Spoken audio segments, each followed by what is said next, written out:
আপনি দেখছেন আমাদের বিশেষ পডকাস্ট অনুষ্ঠান জাগো মনুষ্য।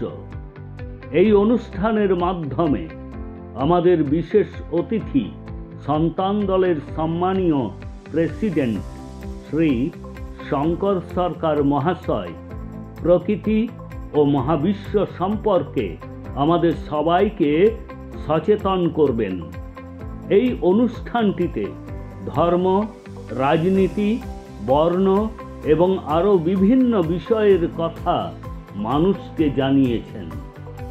প্রকৃতির দান সার্বজনীন, জন্মগত অধিকার অনুসারে universal birth right given by the nature to all.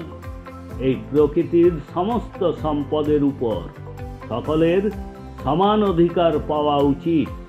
এই সমস্ত বিষয়ে আমাদের বিশেষ পডকাস্ট অনুষ্ঠান জাগো মনুষ্য দেখুন।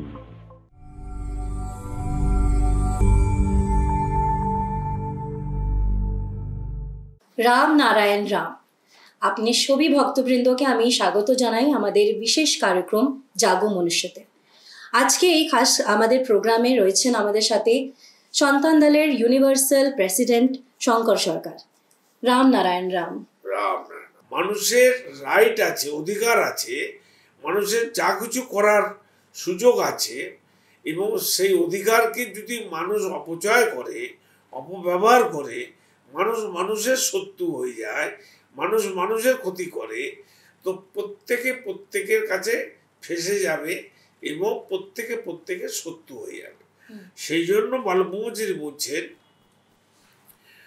যে সমাজে যা কিছু হচ্ছে, সমাজের যে সংবিধান আছে,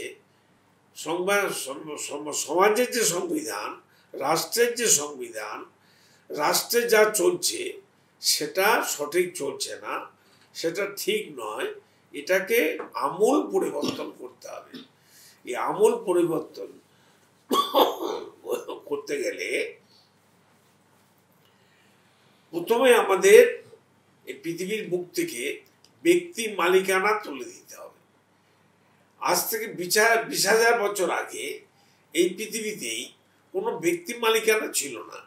সবাই চাষবাস করত, যা কিছু জিনিস তৈরি করত, যা কিছু আবিষ্কার করত, সব এনে একটা কমন জায়গায়, একটা মানুষের নিজস্ব, কমন বলতে গেলে বাংলা আবার বলতে হয়, মানে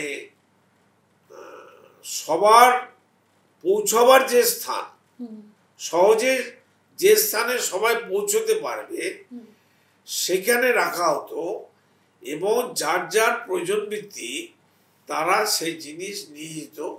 কিন্তু তাদের মোটিভ ছিল না, মনে কোনো রকম ইচ্ছা ছিল না যে আমি 3 দিনের খাবার আমি আজকে নিয়ে যাই।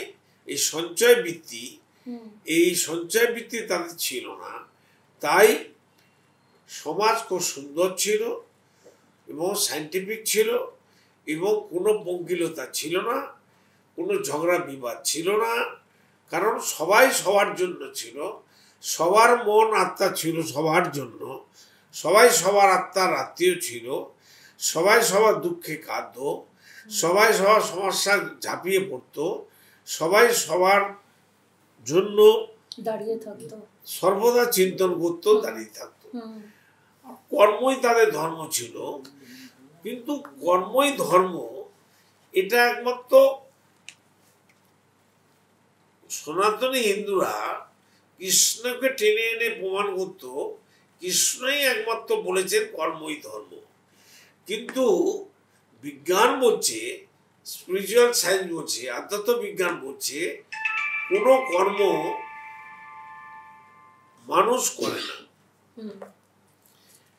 মানুষের মধ্যে যে অগণিত মন আছে, মানুষ আছে, আত্মা আছে, সোল আছে, চৈতন্য আছে, অস্তিত্ব আছে, তারা কাজটা করে। 50,000 কোটি সোলজার আমার মধ্যে আছে। সেই মন রূপী আত্মা, সেই সোলজার, সে চৈতন্য, সোল, যাই যে ভাষায় তাকে ডাকো, বা প্রমাণিত করো, পরিচয় ঘটাও, তারা প্রত্যেকে আমাদের ভিতর দাস হয়ে বসে আছে। তারা পূর্ণাঙ্গ দাস তখনই হবে যদি তাদেরকে আমরা রোজ মেডিটেশন করে, ধ্যান জপ করে